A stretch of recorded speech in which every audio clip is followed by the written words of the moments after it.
Hi, this is Marc Goddard. Here with Legacy Clothing, and I'm taking time out to answer all the questions that you guys have taken the time to send in. So here goes.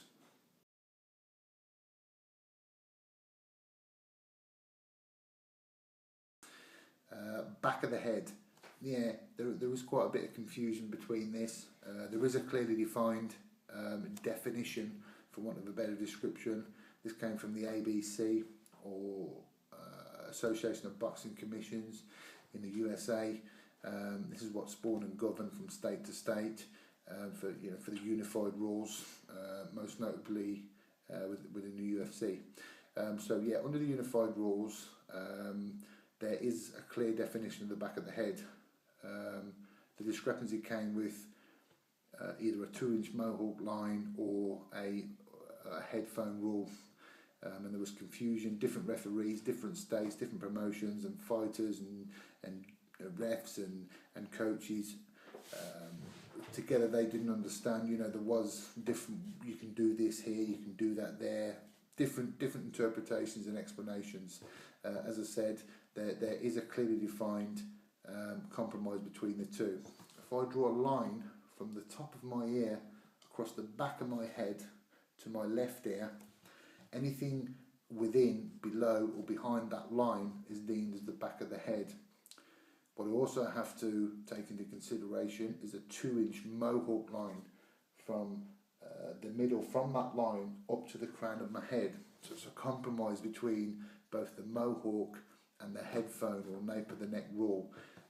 It's quite difficult it's quite clearly defined on a diagram. So if you guys, via the forums, Facebook, Twitter, whatever it may be, if you want me to post up a picture and what's defined as the back of the head, I'll gladly do so.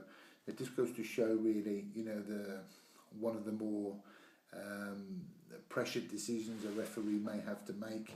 When you're dealing with imaginary 2-inch lines, that's quite a call to make, particularly in a fight ending flurry, or when a fighter may turn his head and did he, didn't he? It's just another tough decision and the role of a ref.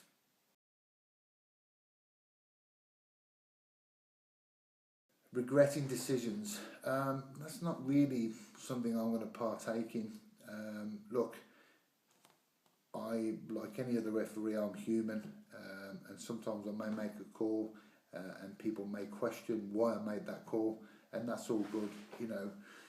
I've always said, I'm probably the most vocal when I say that referees and officials shouldn't be beyond reproach, and I'll happily talk to fighter, fan, coach, anyone I like after a particular bout or an event to explain the decision. And as I said, being human beings, we are represented with a set of circumstances, a quick set of circumstances, and we have to make a call based upon what we've seen or what's been leading up to the stoppage of that fight. And as I said, as long as you're going to be a human being, we're not robots, we're not machines. People may question what we do, and if I've made a mistake, of course, look, I'm not perfect, no one is. But as far as regretting decisions, I don't really think that's the correct terminology. I will always strive to be as fair to the fighters as I can and call the action exactly as I see it. But again, without being repetitive, split-second calls are what we're there for, and it's what we do.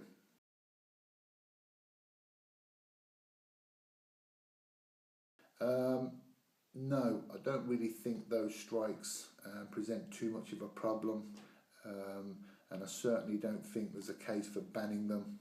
Linear knee strikes to the knees, standing opponents is not something. I mean, it's not a common technique, and I don't think it's as dangerous or any more significantly more dangerous than any other strike. So no, I think that linear knee strikes and front kicks to the knee as a legal target area should remain within MMA.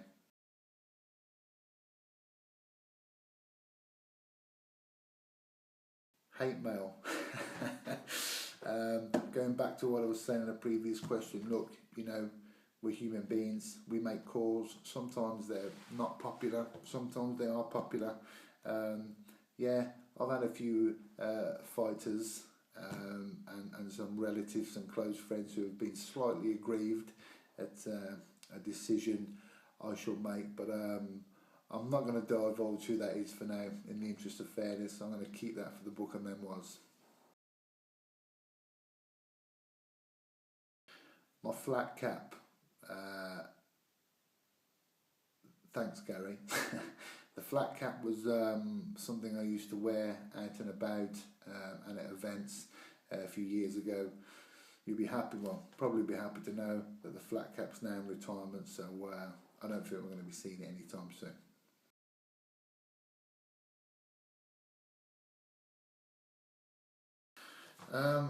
This is a real tough question. I get asked this question a lot. Look, every fight's different for different reasons, and I've enjoyed many of them. I've been very fortunate. I'm very grateful. Feel blessed to be able to do what I do around the world for some of the biggest and best names in the sport. And there've been many memorable fights for me. By the same token, there's also been many memorable fights in the UK, domestically. I mean, if I was pushed, I could probably tell you 2 or 3. There'd probably be one to 5 different fights on any different day that I would say would change hands. But I think the Alex Reed versus Tom Watson fight was very special. It was pretty special, and I enjoyed watching that fight unfold very much.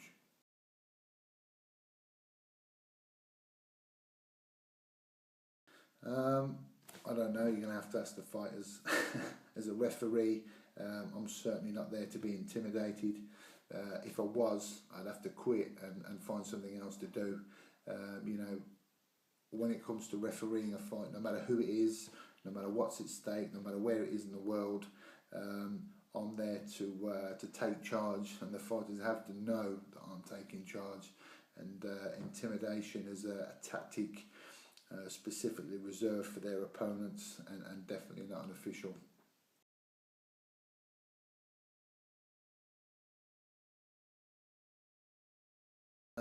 There is absolutely no difference for any fighter, no matter what's at stake, in terms of me stopping a fight.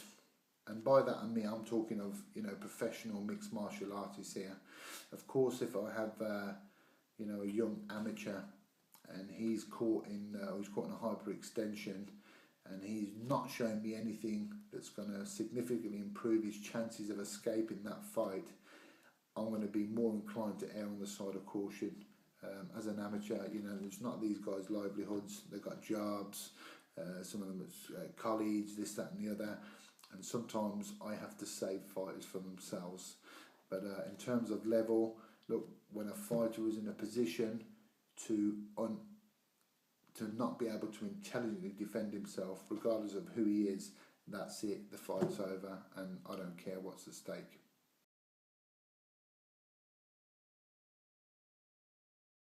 Look, I've said it before, and here's the thing: Pride was an amazing show.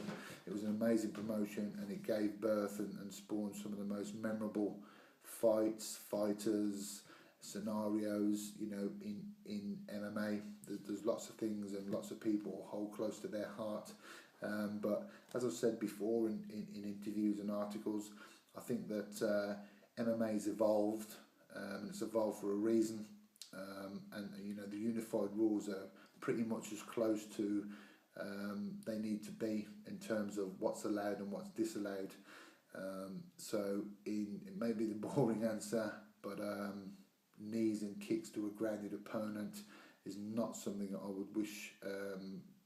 Knees and kicks, should I clarify, sorry, knees and kicks to the head of a grounded opponent is not something I think has a place in modern day mixed martial arts.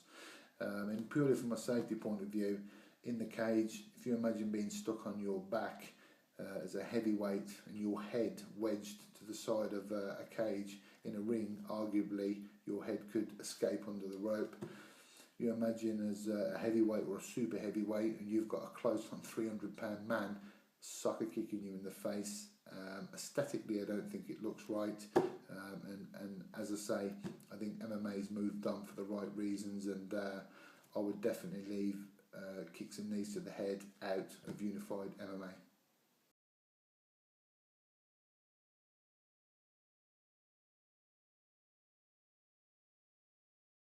No, it's and you know, another famous one. You know, going back to before, as I said about the unified rules, I think they're as close to as where they need to be.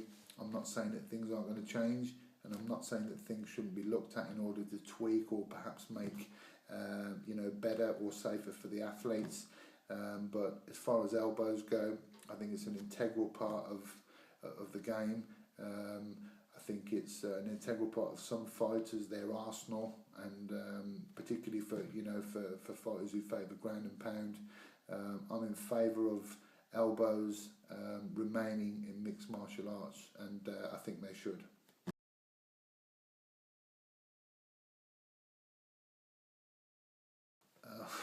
Highlights of my reffing career. Again, you know, or the highlight of my reffing career, I'd like to say that maybe I haven't had it yet. You know, I'm still relatively young in terms of being a referee, and I've had some amazing experiences up till now, amazing, wonderful opportunities that I'll cherish and I'll hold dear forever. You know, it was always very special and momentous when I first got chosen for the UFC, and in doing my first fight for the UFC. But I remember feeling pretty special when I got my first main event for the UFC at 105 in Manchester, and one half of that main event was none other than Randy Couture, quite possibly the biggest legend in the sport. Obviously, I was, you know, I remember looking back, you know, in my younger years watching him. He was a legend, you know, a very rightful legend, and someone who I admired and looked up to greatly. So at the moment, I think that's probably going to be pretty hard to beat. My highlight was my first main event, and obviously having probably the biggest legend in the sport as one half. Very good.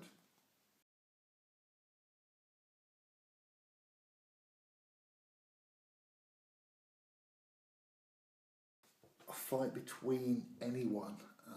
That's quite, again, a tough one to ask. I think I would go back to Randy Couture again, and it would probably be, you know, when he was back on the up and up. When he came back, I think it was when he won the UFC heavyweight title, back off Tim Sylvia, and Fedor Emelianenko was still very much the enigma before he came to the US and suffered a couple of losses. If you could capitalise on anyone at any point, I think that probably would have been to make that match and referee that match. It would have been Randy Couture versus Fedor Emelianenko.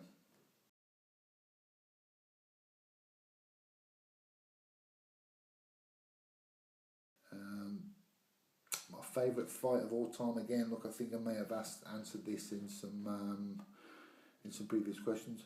Hopefully I haven't had it yet. You know, there's been I've had many thousands of matches, and I've managed to bear witness to some special moments. Many have stuck in my mind, you know, for different reasons, and that's for, you know, fights on the other side of the world for the biggest organisations, and then also for some domestic fights. There's been so many, and like I say, on any given day, I would probably change between a list of 10, and hopefully I don't think I've saw the best fight in MMA yet. I think any fan would say the same.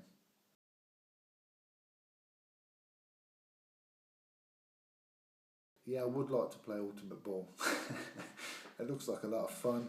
I think it'd be good in a gym or, you know, an environment, but away from MMA. You know, it's I wouldn't keep it as part of a mixed martial arts show, because it's not mixed martial arts for me. But it certainly looks like a lot of fun and something that I would, yeah, I'd like to have a go.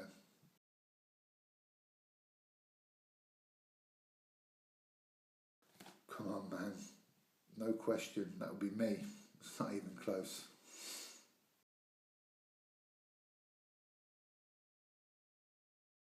Grapefruit.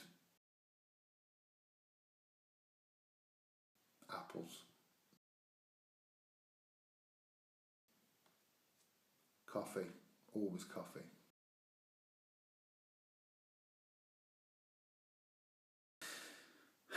Hi Widge. Save the best till last. How did I know that you would crop up somewhere with a question? Much like the flat cap, the man bag is now retired. It's away, it's gone, and there's too many things I take on trips now. So unless someone can throw me a shout out with a bigger man bag, then I'll be happy to reinstate it. Thanks guys.